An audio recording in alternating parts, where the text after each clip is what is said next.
So for the Buddhist view, there are in general 4 different schools. These schools are the Great Exposition, or Vaibhashika in Sanskrit, the Sutra school, or Sautrantika, the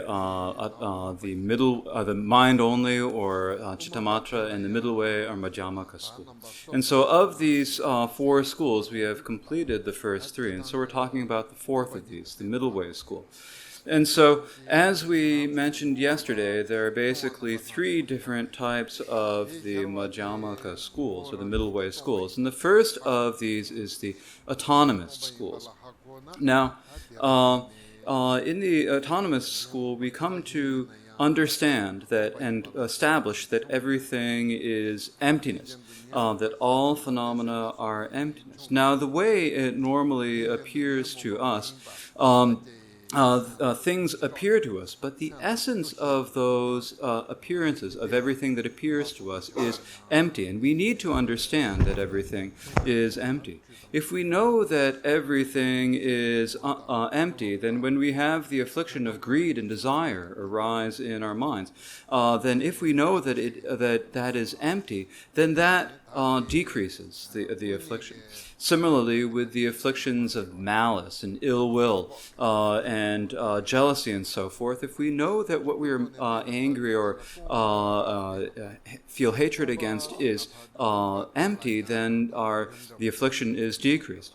And even if it is not an affliction, but it's some other thing in our mind, like depression, like regret, or like unhappiness, or so forth, or fear. If we realize that what we're afraid of or what we're depressed about is empty, then it decreases the fear or the depression. And so it's taught that all phenomena are like mirages and illusions. Relatively, all phenomena are like mirages and illusions. Ultimately, all phenomena are emptiness, and it is important to understand this. Now, how is it that we establish that things are emptiness? Well, we do this through inference, using logic and reasoning. And when we come to establish that things are emptiness, then there is again the sort of sequence of how we come to understand that emptiness. And so the first part of that sequence is the autonomist, or the Svatantrika view. And so that is what was clearly explained yesterday. So when we come to understand emptiness, in emptiness, first of all, we think about things. Normally we think that things are there. So we think there is something, it's present, it exists, and then we prove, it's not really there. And we think of that as being emptiness. And so that is one type of emptiness, the approximated, the almost, the in the ballpark sort of emptiness, the approximated emptiness. And then there is the emptiness that transcends that. And this is the emptiness where we realize that if you have nothing, if you have non-existence, you first would have had to have existence. So if you don't have existence, then you can't have non-existence either. And so this is an emptiness that is free of all idea of there being something or being nothing, existence and non-existence. And so this is what Mipam Rinpoche and then Khenpo Gangshar following him call in their specific term the unapproximated emptiness. The emptiness it's not an approximation of emptiness, it's the unapproximated emptiness. And so this is a really important point. And understanding this point is extremely important. Well, who is it who really establishes and comes to this point? Well, it is as is said here on the section on page 4 under the consequentialists. The consequentialist or prasangika masters, such as Chandrakirti and Shantideva, do not differentiate the 2 truths. So they do not differentiate the 2 truths means that they don't say that everything exists relatively and it's empty ultimately. They don't say that. First of all, from the very beginning, they establish that everything is emptiness. And they establish from the very beginning that all phenomena are unapproximated emptiness, free of elaborations such as existence, non-existence, being, or non-being. So saying that there's something, that there's nothing, that you can identify it as being something or as not being something. So it's free of all sorts of so this is an emptiness that's free of all of these extremes and elaborations, and so that is the unapproximated emptiness. Now, when we are coming to, when they establish and come to the certainty that of the unapproximated emptiness, then these masters do not accept any propositions, and therefore the consequentialists are known as having no propositions, and so they don't propose that things are something, that they're nothing, that they're both or neither. They're free of all of the extremes, free of all of the conceptual elaborations, and so this is the final view of the self-empty. And so the basic thing, the ultimate, the main thing, the root that we have to come to understand is this. So we have to establish this. And if we do not really come to establish this, come to be certain of it, then it's really not, it's not very comfortable for us. And so we need to really establish and come to comprehend emptiness. And we have to do this through our experience. So in the sutras, we talk about the views, in terms of the sutra schools, we talk about the views of the autonomist or svachantika and the consequentialist or prasangika school. And so we need to meditate upon these, understand them. But in terms of meditating, in terms of establishing this is primarily looking at external things. It's looking at our body, it's looking at the external world, it's looking at our mind and establishing that everything is emptiness. But it's establishing this through logic. Now, when we do the meditations of Mahamudra and Dzogchen, do we do it this way through logic? Well, we don't. In Mahamudra and Dzogchen, we don't really, it doesn't really matter to us whether the external objects are empty or not. It's not so important. It's not so easy to meditate upon this.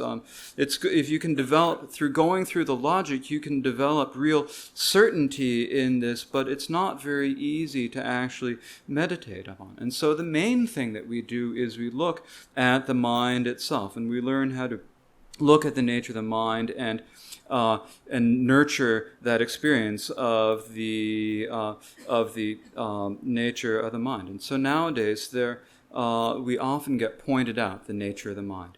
There are many great lamas who come and they point out the great nature of the mind, and there are many students who recognize the nature of that mind. They recognize that they have an experience of the nature of the mind, and that is wonderful. That is really very good. But there are some people who have a feeling that they recognize it, but they aren't able to really develop it. They have this feeling that it's like what we say in English is a glimpse. You get a glimpse of the nature of the mind, but you're not really able to nurture that. You're not really able to develop and expand that understanding. You aren't really able to transform that into the Buddha past. You haven't been able to find the method to do that. And so what is the reason that we're unable to do this? The reason is that first we need to really establish this view properly. First, we have to establish the view. We have to have real certainty in it. And then once we have the experience of the nature of the mind, we'll be able to maintain it and develop it. So you all are extremely fortunate now. You are able to do many dhatuns and many retreats, and through this you develop your shamatha, tranquility meditation, and this is wonderful. Through that, then you often are pointed out the nature of the mind, and you often recognize the nature of the mind. And then in order to really develop that, you need to have a solid basis. And what is that basis? That basis is to really understand and be certain in the view of the middle way, and the view of the autonomist and the consequentialist schools. And so really understanding these and establishing them is extremely beneficial. So when we establish this and establish the emptiness and come to gain certainty through it, this is what we call the view. And then when we practice this, we meditate upon it, that's what we call meditation. And we need to be diligent about our meditation. And so our view will help our meditation will help the view. We need these two together. It's important that the two of these go together, because if they're separated and become, if they're removed from one another, then it won't work well. This is something that is said in one of the songs of one of the great Kagyu masters. Having the meditation without the view is like someone without arms trying to climb a cliff. So if there's someone who wants arms, who has no arms, who is unable to climb, they're unable to climb a cliff. Like these days, a lot of people go out to the Rocky Mountains in Colorado and they go rock climbing. You've got a couple arms and you've got your equipment. You can go up there. You can sink your axe in, or your pike, or whatever your pick in. You can. I'm not a rock climber. I don't know these words. It's like you've got your what is it? Your picks and your crampons and all the stuff, and all the things you put, all those things you put in the rock. You put those in the rock, and you can tie the ropes, and you can climb up the rock, and you can eventually get to the summit. And so you get to the summit because you've got arms and you can climb up. But then there might be someone, a disabled climber who has no arms, who thinks, hey, I want to try that. So this person with no arms, the disabled climber with no arms, goes up to the cliff. And the disabled arm, can you put you can't put the things in with your toes, can you? I mean, you don't have any arms, so there's no way you can actually climb, no matter how much confidence you have. The person without arms just can't climb that cliff. And so, in the same way, if we want to do meditation, we have to have the view. If we don't have the view, there's no way that we're actually going to be able to meditate. But is it enough to just have a good view? It's not. We also have to meditate. As the song continues, having the view but not meditating is like a rich miser. And so if you have to actually meditate upon what you establish the view. Having the view alone doesn't help you. It's like a rich person. This rich person, they have a lot of wealth. That's great. They've got all these possessions, all this wealth, but they're really miserly and stingy. So they have all these possessions and wealth, but too stingy to use that. I can't spend that nickel, and I can't give that money to anyone else. I can't do anything. I've got to keep that money for myself. I've got to be I've got to keep this. This is really important. I have to pass it on to my children. I've got to.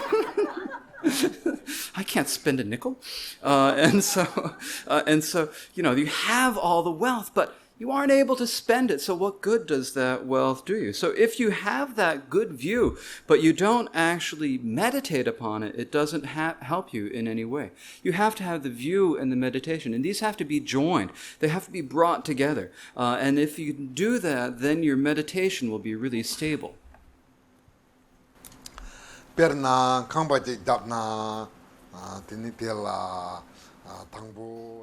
For instance, it's like if you're building a house. When you're building a house, you first have to have really good plans for it. You have to have the right plans. So first you have to get you have to have the right architecture. You have to design it well. If you've got a good design and good plans, then you know where to put the doors, you know where to put the staircases, and so you've got the plans, and then you can actually build the house. And so having the view is like having the plans and having the architecture of the house, and then actually building the house, that's like the meditation. And if you have the good plans, then it will turn out well. Otherwise, but if you don't have good plans, then it won't work out well. It's like the retreat center I had built in Bhaktapur. And when we built this retreat center, we didn't have such good architecture. We didn't do the plans so well. And so the way it worked out at first is like the staircase went up into the middle of the shrine room. So the staircase goes up into the middle of the shrine room, and so then when you're trying to have pujas, there's a staircase in the middle of the shrine room. It's not that easy to have the staircase. And then you look at the shrine from outside, this temple from the outside. It looks like this really big, roomy temple. You get inside, and it's small because there's a staircase right in the middle of it. And then you go outside and you look at all the retreat rooms there. The retreat rooms, some are higher, some are lower. It's like going all over the place, and it's not very easy not very easy. And so then we decided, well, we need to take the staircase and build a new staircase on the outside of it, but then you have to close everything up and redo all the framing and all this stuff. It's just a real mess. And so this is because we didn't have a good plan to begin with. We didn't have good architecture, and so it didn't work out right. And so in the same way, you've got to have the good basis, the good plan for your meditation. That's the view. It's the basis. You have to have that view. If you have that good understanding, then your meditation will go well. And that's why it's important to understand these views of the self-empty or wrong-tong. That is, the autonomist and the consequentialist schools are often called the self-empty. So these two schools, it's important to understand this. And through this, we can really understand what emptiness is. And then when we have really comprehended and internalized that emptiness, then we can see through the view of the other empty, the shentong, that the nature of that emptiness is not inanimate, blank, dead emptiness. It's if we have that understanding, then when we actually meditate and we come to look at the nature of the mind, we'll see the nature of the mind, but we'll realize that we cannot actually find its nature in any way. That is just the dharma nature of the mind. That is the way it is. That is the emptiness of the mind. This is when we look at the nature of the mind and see it, we see this emptiness that the self-empty school teaches.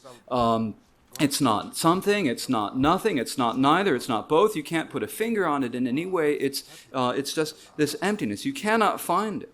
But is that emptiness that we see when we meditate, is that just blank? Is it like some sort of a rock? Is it nothingness, blackness? It isn't like that. It's got the clarity. It can know everything, and it can understand and think everything. So when we see this, when we see the nature of the mind in our meditation, that is the feeling that what we have. And what is that feeling of?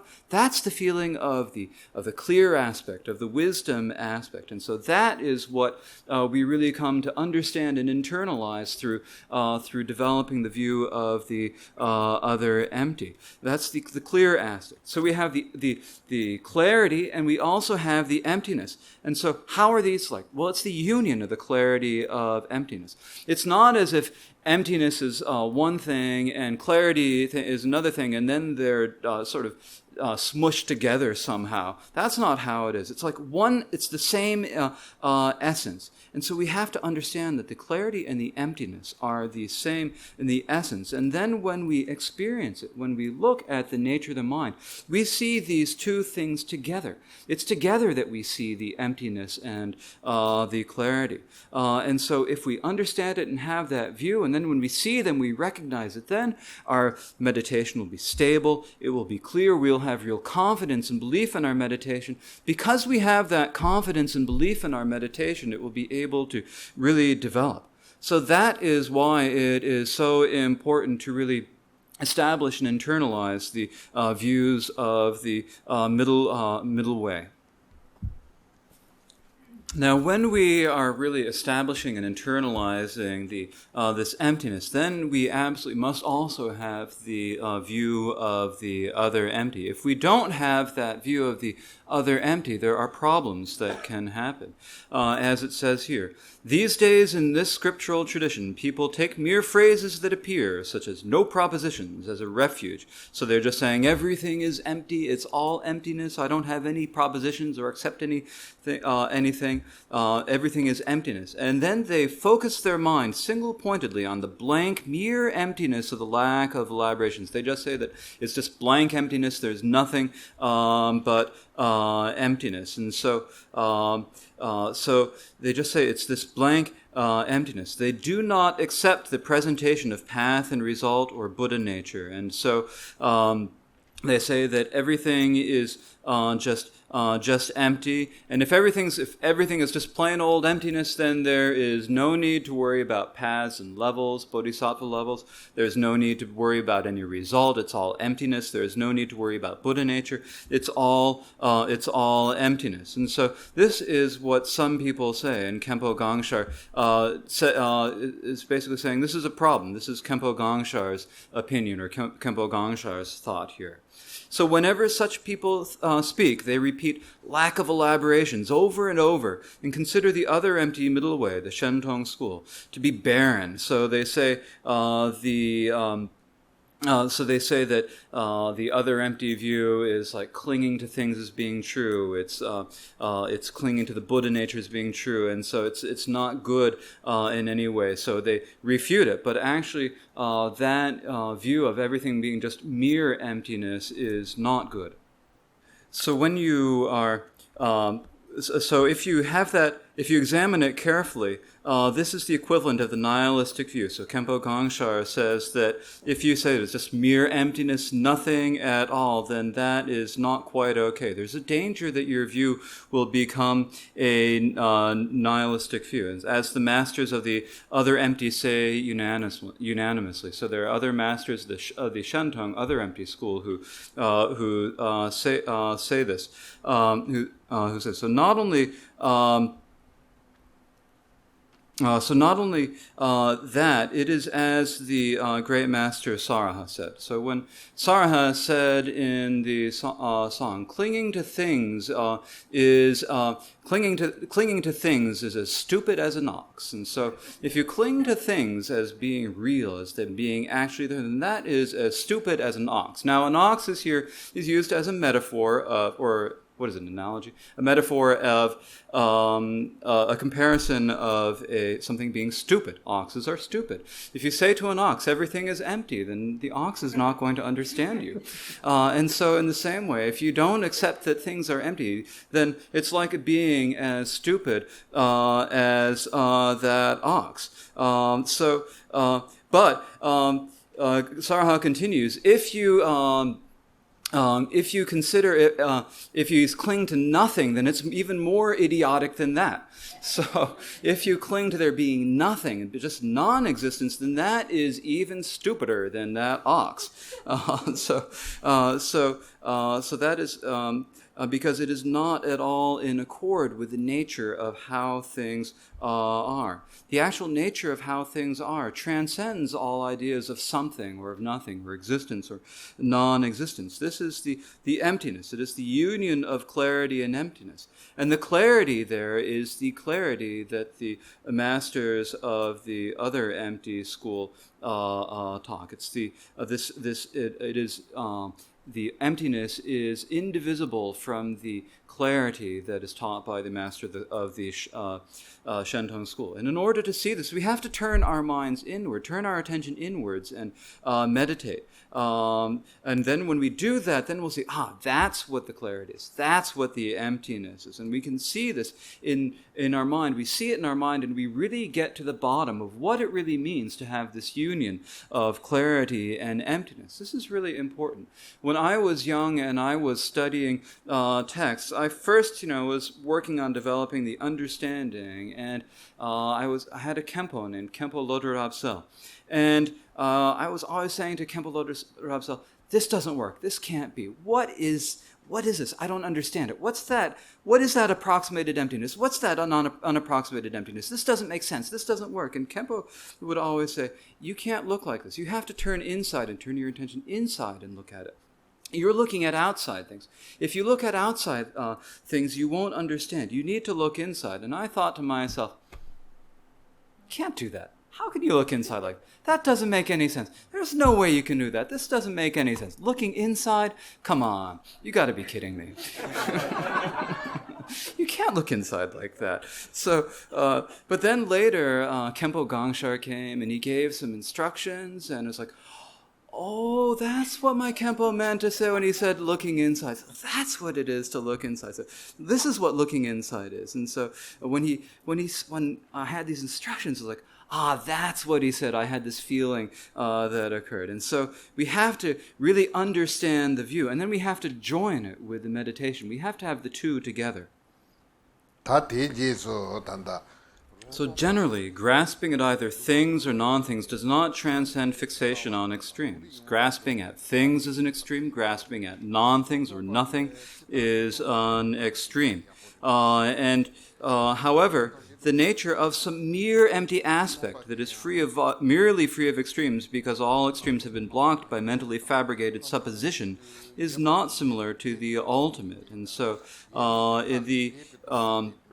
it is good to come to understand and internalize the the view of the self-empty. We need to do that. And when we come to understand the emptiness, then there is the approximated emptiness and there is the unapproximated emptiness. Approximated emptiness is the emptiness that distinguishes between something and nothing, existence and non-existence. And then there is the unapproximated emptiness that transcends any extreme of something or nothing, existing or non-existing. And so coming to understand this is very good. And it's really wonderful to understand it. But at the same time, you also have to understand and comprehend that there is Buddha nature, that there is the clear wisdom aspect. You have to really look at this very carefully. So hence all the exponents of self-empty should reanalyze their accepted view with unbiased intelligence. They need to examine this extremely carefully. So generally, grasping at either things or non-things does not transcend fixation on the extreme. So if you grasp it at something, it's an extreme. If you grasp at nothing, it is an extreme. It does not transcend the fixation on extremes. However, the nature of some mere empty aspect that is merely free of extremes because all extremes have been blocked by mentally fabricated supposition is not similar to the ultimate. So this is something that we need to experience in our mind. When we experience our mind, then we see that it's not something. It's not nothing. It's free of all the extremes. But it's not just, is that just the merely emptiness, the internal inanimate emptiness? It's not that. The merely emptiness is not the ultimate emptiness. And so when we talk about emptiness, then in the path of the sutras, this is what we establish through inference as being the Dharma expanse, the Dharma Dhatu. The Dharma expanse is like that all things, the external appearances, the internal mind, all of these things are emptiness. And that emptiness, and there is the expanse of emptiness out of which all external things in our mind can arise. That is free of all the extremes and free of all conceptual elaborations. That is the Dharma expanse. It is the basis which allows all appearances to happen. The expanse where all appearances can happen. That is the Dharma expanse.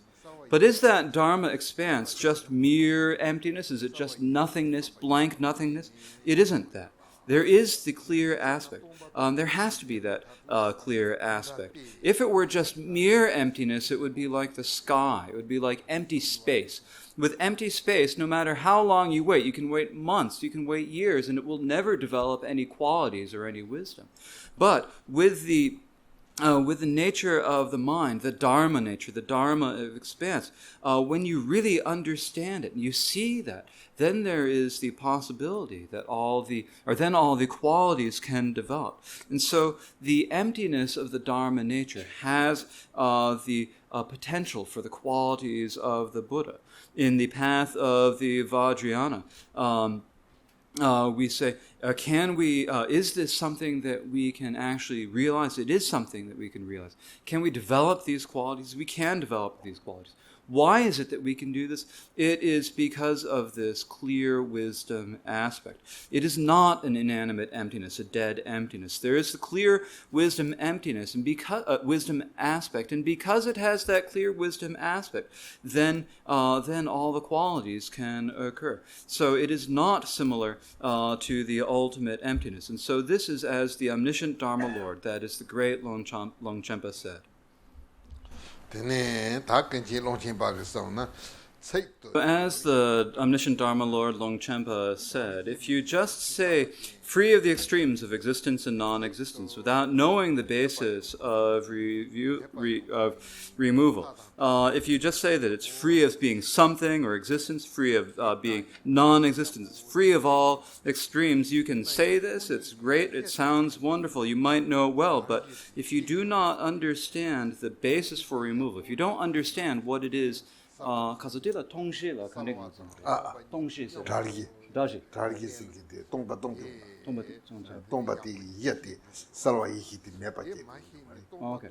So 예동도 켈랭게요 말아 Okay. 케메니 동바 동중 제나 다르기데 야부기요 다시요. 동바 달시디 무보탕 진선바탕 달니 동발한테 말아래 디 예데라 디 데워르기 비니보요 아래 데워르기 비니보요 바 마히 바래. Okay, so if you say just free the extremes of existence without knowing the basis for removal, so if you just say that there's nothing and don't understand what the basis for it, if you say that everything is emptiness without understanding that the basis of that emptiness is the Buddha nature, then that view, then you don't understand it well. If you understand the basis of removal, the Buddha nature, well, you realize that it's the union of the clarity and emptiness. There's the clear aspect and the empty aspect. These two are together. They're joined. These two are indivisible. This is the nature of how it is. We need to understand this well.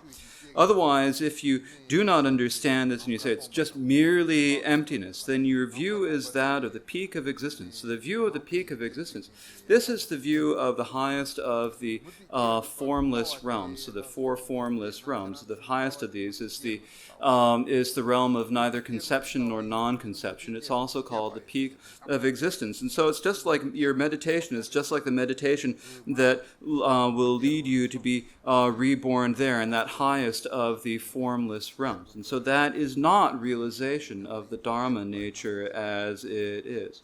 In terms of the Mahamudra and the Dzogchen teachings, we'd say you have not realized the nature of the mind. You haven't really understood and realized the nature of the mind.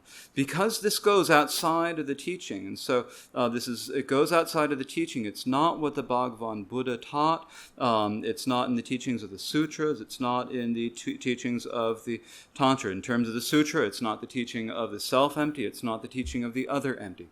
In terms of the secret mantra Vajrayana, it's not the teachings of either Mahamudra or Dzogchen. So having just a view of it just being mere blank emptiness is not anything. It is it is an outsider view. So it's like spreading dust on the sky of the mind. And so it's like you're just saying it's all like the sky, just blank emptiness with no qualities like that. And so just spreading the dust on it here is a reference to the non-Buddhist, the Digamba, naked ascetic or Jain school. So what the Jains do is so that your view is just like the view of the Jains. And so if you're going to have the view of the Jains, then you might as well act like the Jains. And if you're going to act like the Jains, then what you have to do is you have to be extremely meticulous about your conduct.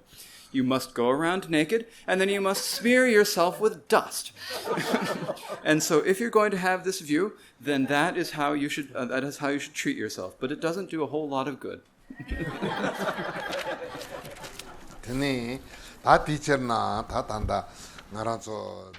So we need to really understand and internalize what the nature is like. But when we do that, what is it like? How do we do this? It is as the third Karmapa, Rangjung Dorje, said in his aspiration for Mahamudra.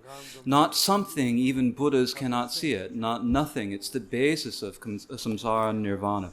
Not a contradiction, it's the middle way of unity. May we realize the nature of mind, free of all extremes. And so when we realize the nature of the mind, the way the mind is, or whether we talk about it as the Dharma nature, the Dharma expanse, in the middle way view, when we come to understand, is this something? Does it exist? Is it something? No, it doesn't. We cannot find anything that exists. If we look with logic, we cannot find anything that exists. If we look through our meditation, when we look at the nature of the mind, we cannot find anything that's something there. There's no solid thing, no something that we can find there. whether we look at it through meditation or logic. And so with logic, first we come to really know the views of the great exposition and the sutra schools, and then we come to understand the view of the mind-only school, and then we meditate upon the emptiness of all phenomena. And in meditating on the emptiness of all phenomena, we follow the sequence of first following the autonomist school, and then following the meditations of the consequentialist schools. And so we come to realize that all phenomena are emptiness. They are free of all extremes, free of all elaborations. And so when they're emptiness, is there something we can find that's empty? We can't. Even the Buddhas cannot see it. And then it says not nothing. It's the basis of samsara and nirvana. So if it's not something, well, does that mean it's just does that mean that it's nothing? It's not just merely nothing. It's not merely non-existent, as Khenpo Gangshar has said. If it has just said, if it were just blank nothingness, then that's not understanding the basis for the removal, the basis for the emptiness. It's not just a mere emptiness. Is like the view of the Jain schools, of the Digamba naked ascetics. So it's not nothing because it's the basis of samsara and nirvana. So it's the basis. How is it the basis of samsara? Well, because this emptiness also has the clear aspect, then because of that, all of the various appearances and perceptions we have are able to occur. And then all of the qualities of nirvana are also able to occur. And when these qualities of nirvana appear, then they're the qualities of the Buddhist qualities of wisdom, love, and power. How is it that they appear? If it were just mere blank emptiness, then these qualities of wisdom, love, and power would not be able to occur. But the essence of that mere emptiness is clear. Because it is clear, then the wisdom can arise. Because there is that wisdom, there is the love. That is the compassionate love, and then because of the love, there is the power, the activity, and the resplendent and excellent activity of the Buddha. And so, for that reason, it is not nothing. It is the basis of samsara and samsara and nirvana. So now normally the way we think about it, if it ain't something, then it's nothing. If it ain't nothing, then it's something, right? So they're contradictory. It's either one or the other. It can't be both or neither. It's got to be, if it's not nothing, if not nothing, it's something. If it's not something, it's nothing. But so are they contradictory? Well, actually, they are not contradictory. The something and nothing are together. This is the union. The clarity and the emptiness are together. The essence of the emptiness is clear. But that clarity is not something that we can establish as a thing. It's not something that we can establish as truly existence. And so the essence of the clarity is empty. And so that is the teaching of the middle way. This is it is not a contradiction. It's the middle path of unity, as Rangjung Dorje said. So it's not something. It's not being some. Because it is not something, it does not fall to the extreme of permanence. Because it is not nothing, it avoids the extreme of nihilism. It is free of all of the extremes. And so this is the unified middle path, the unified way in the unified and middle way. And where do we find this? We find this in the nature of our mind, the nature of our mind that is free of all extremes. And so Rangjung Dorje concludes the stanza with the prayer, may we realize the nature of our minds, free of all extremes. So may all sentient beings realize this nature of the mind. And so here, this talks about how we can really come to understand and internalize the view of the consequentialist school. And when we do that, we also need to have the view of the other empty school. And so for that reason, we have now completed the section on the consequentialist view, and next is the view on the other empty school. But that's maybe enough for this morning. But in the past couple of days, we haven't really had a whole lot of time for questions. So now if you have some questions, please ask them. We'll have time for a few questions.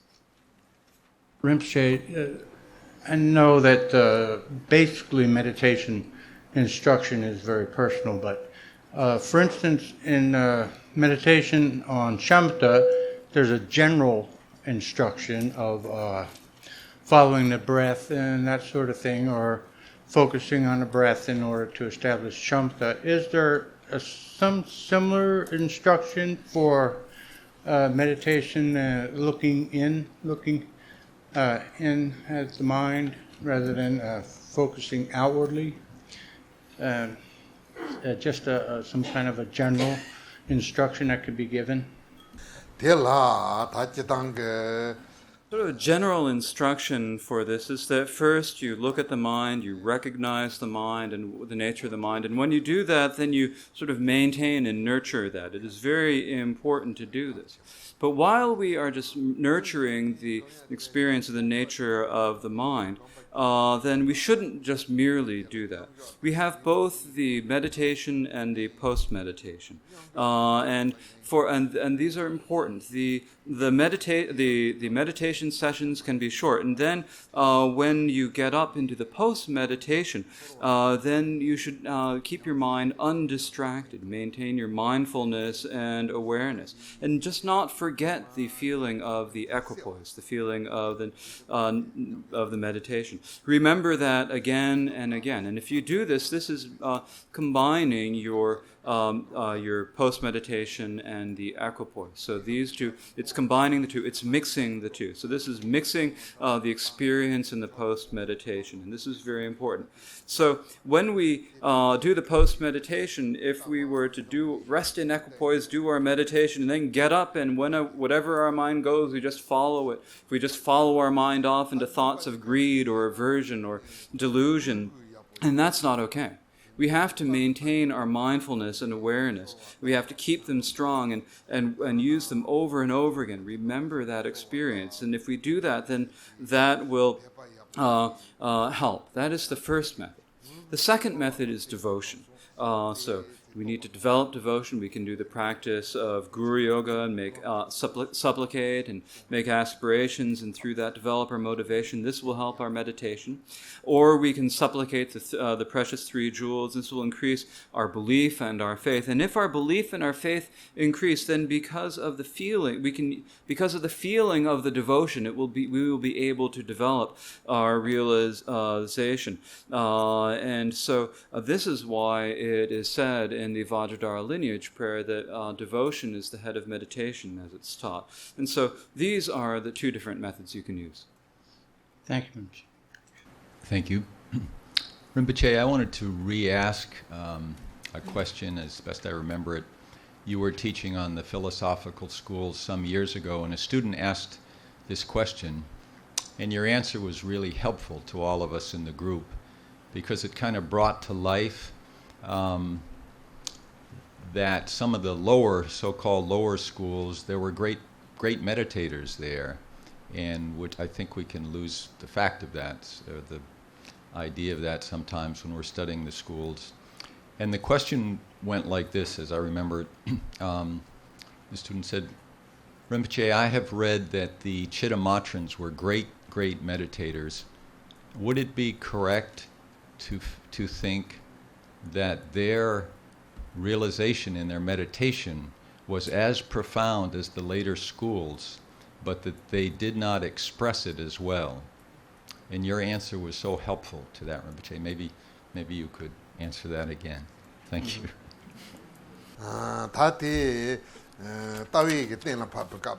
Here we have to distinguish between the periods when we are establishing the view and the period of meditation. These are different.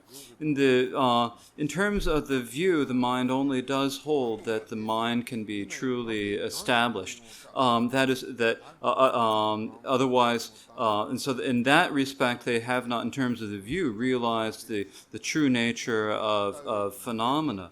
But in terms of the experience of their meditation, when they're meditating, then they follow the good aspects of the mind-only view. Following the good aspects of this, they come to see the nature of external phenomena, and then they see, well, actually, that mind can actually be truly established. It can't be established as a thing. It really isn't like that. They can't be like that, they see. And so naturally, they then gain the view of the middle way. If they were try to sort of force themselves to follow the middle way, the mind-only view, the mind-only meditation, just meditate upon it like that, there wouldn't really be any way for them to actually meditate or to attain any result out of it. Naturally, because of the strength of their own wisdom, they'll just naturally enter the middle way view. And so this is in terms of the Mahayana, they'll naturally enter the middle way view. Good morning, Rinpoche. Khenpo Gangshar and yourself have been quite clear about how the Prasangika view can lead into a sterile nihilism. And I was wondering if is there a value in for us as practitioners in going deeper into understanding the Prasangika view, while knowing that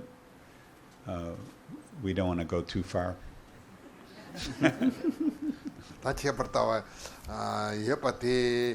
When you say that there's the danger of the nihilistic view, what we really have to do is just actually recognize what the way it is. We need to really recognize that, and then when we recognize that, we need to have both the Rangtong and the Shentong views together. We have to have both of these together. And so if we do that, then I think there's not a whole lot of danger that you'll fall to the nihilistic extreme. So when we say that there's the danger of there being a nihilistic view, it's like saying, okay, be careful about this. Just be careful. It's not saying don't study. It's saying be careful about that. It's like when you're going into a dark room, it's like there might be something you can fall into or something you can bump your head on. So someone says, watch out, there's a low beam there you might whack your head on. And so you go in there and you duck and try to get out of it. Thank you. Thank you so much. I hope I'm not taking up the space of four by already, because Bill may already have asked this question, but I'm not sure I understand it. How is it that the Chittamatra school, mind-only school, asserts mind exists, and the Shentong school asserts Buddha nature exists? Is it that the mind-only school doesn't understand the essence is empty, and that the Shentong school is asserting that Buddha nature is empty? I'm not sure I understand this, how they're different. That's right. Now, when we talk about the mind-only school, what is it that they assert is, how do they describe the all-ground consciousness? They say it's a thing. Because it's a thing, it's not empty. If it were empty, there wouldn't be any basis for all of the appearances to arise. So they say that it is a thing.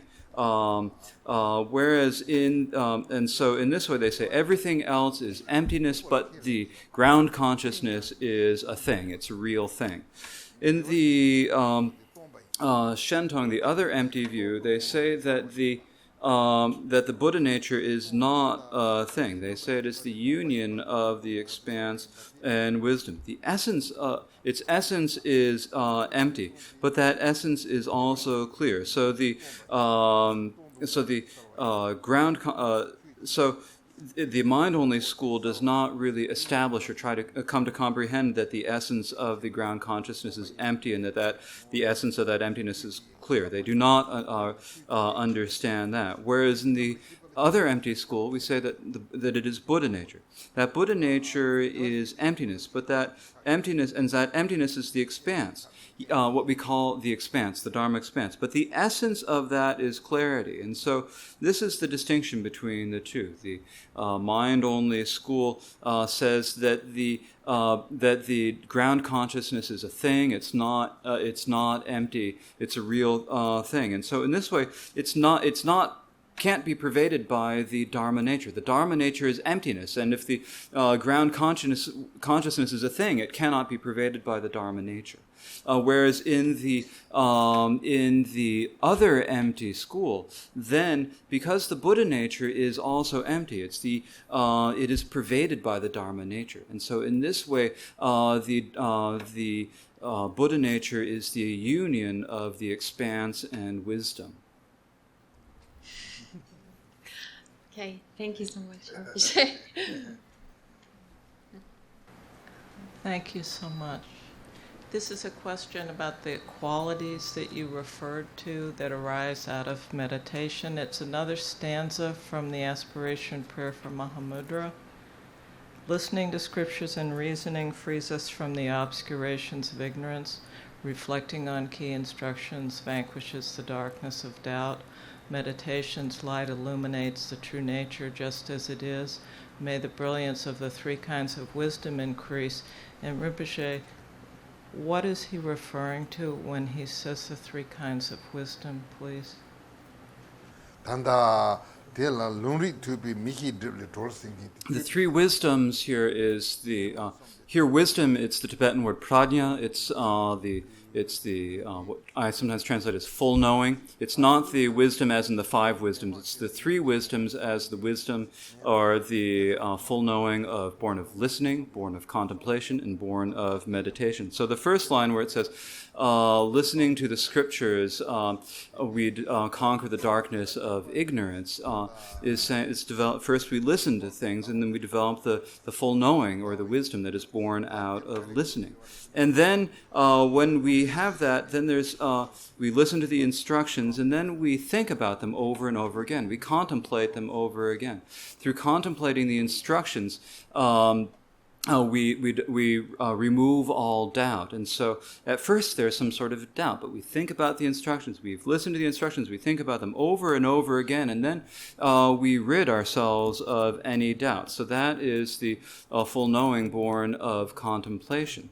And then that alone is not all that we need. We think about that is the view from inference, and so we need to meditate upon that. The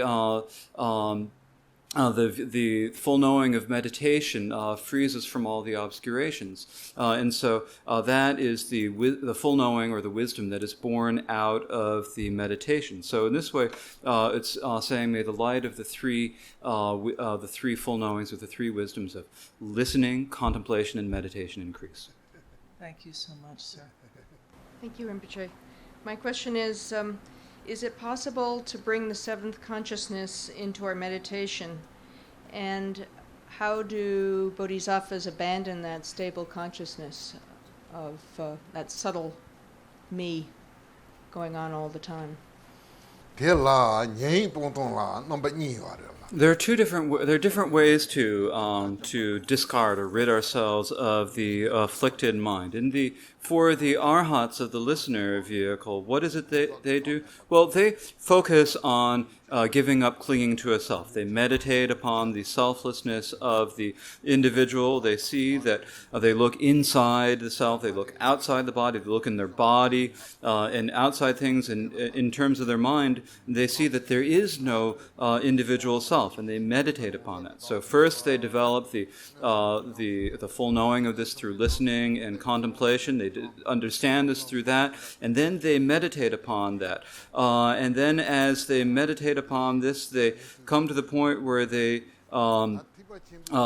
as they attain the full knowing of the path of meditation, they see that there is no individual self, and so they are able to discard the afflicted mind, and so that is the path of the listeners, the foundation vehicle.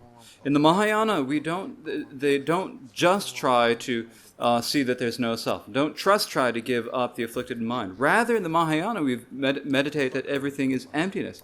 And when we see that everything is emptiness, then, of course, the self is also emptiness. If everything is emptiness, the self also must be emptiness. And so we naturally realize that there is no self. And so first we meditate, we study, that everything is emptiness. We contemplate this, and then after we really understood that and internalized it, we meditate upon it. Through meditating upon it, we attain the path of seeing. We see it directly. Then, because of that, we automatically gain the wisdom of the path of meditation, and then gradually are able to discard the afflicted mind.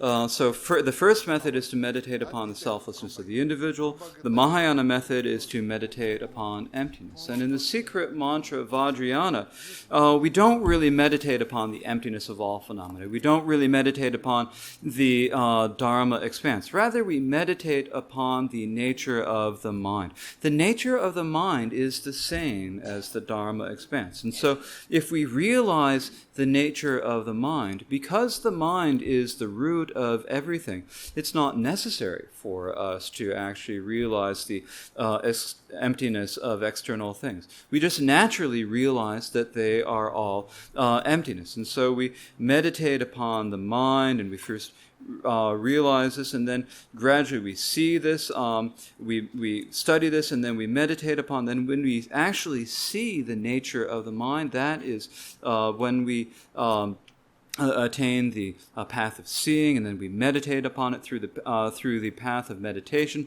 and in that way we gradually discard the afflicted mind. Thank you, Rinpoche. I wanted to ask, the realization of the Arhat that Rinpoche has described sounds so profound, and so I find myself asking if so much fixation is gone and all there's left is atoms and partless moments, why then is the Buddha nature still obscured? And I'm wondering, because it seems like such a big realization, I'm wondering if it's obscured because what's left is still perceived as finite. And therefore that makes me wonder, if that's the case, if our teachers encourage us or tell us we must work with bodhicitta and with devotion, because as we approach infinite samsara and suffering, and then start to work with developing compassion with less and less limits, that pushes us past any notions of anything finite. That's probably it. I don't know. With the arhats of the listeners' school, they realize the selflessness of the individual, but their motivation is, it's important for me to free myself from samsara. I want to free myself from samsara. And so that, with that intent, then they free themselves. And in order to do that, they meditate upon the selflessness of the individual. So they meditate upon selflessness. And they don't, in order to meditate on selflessness, there's no need for them to think about the atoms or instants being emptiness. They don't need to do that. Rather, all they need to do is think about the gross phenomena as being aggregates. And so they think about through doing that, they're able to attain the status of an arhat. So in terms of their motivation, their motivation is not that I need to free all sentient beings. Their motivation is, I need to free myself. I've got to free myself from samsara. And for that purpose, they meditate upon the selflessness of the individual. So the Buddha was very skillful, and he taught many different methods. And he taught this method of meditating upon the selflessness of the individual. And so these individuals are able to meditate upon this. They're able to realize the selflessness of the individual and then give up, discard all the afflictions, and through that they're able to liberate themselves from the samsara. And so that, according to the tradition of the listeners themselves, is the ultimate liberation. There's no need for them to engage in any further path and engage in further meditation. But according to the Mahayana, then we say that actually the listener arhats then spend many eons resting in meditation, and after many eons they finally awaken from that meditation, and then they enter the Mahayana path. And so this is according to the Mahayana Sutras. Now, in the Mahayana, when we talk about the motivation of the Mahayana, the motivation is not just me. It's not just I need to free myself. The motivation is I need to free myself and all other sentient beings from samsara. And so I'm not going to just meditate upon the selflessness on the individual. I'm going to meditate on the selflessness of all phenomena. And so realize that all phenomena are emptiness. And if we are meditating to realize that all phenomena are emptiness, and we know that all phenomena are emptiness, then we do not have that fear. We do not have the attachments that would hold us back. We can meditate upon all phenomena as emptiness. So we first have developed the wisdom of listening and contemplating, then we meditate, we practice, and we attain the ultimate result. And that ultimate result that we attain is, as we said the other day, it is the result of omniscience. And so once attaining the result of omniscience, we can engage in inconceivably vast activity until such time as samsara is entirely emptied, until it is completely, all beings are completely freed. And so first at the beginning there is that vast motivation of bodhicitta. And because there is that vast motivation, the result is also a vast result. With the listener arhats, the result, or the motivation is limited, and so as a result, the result is also, as a consequence of that, the result is also limited.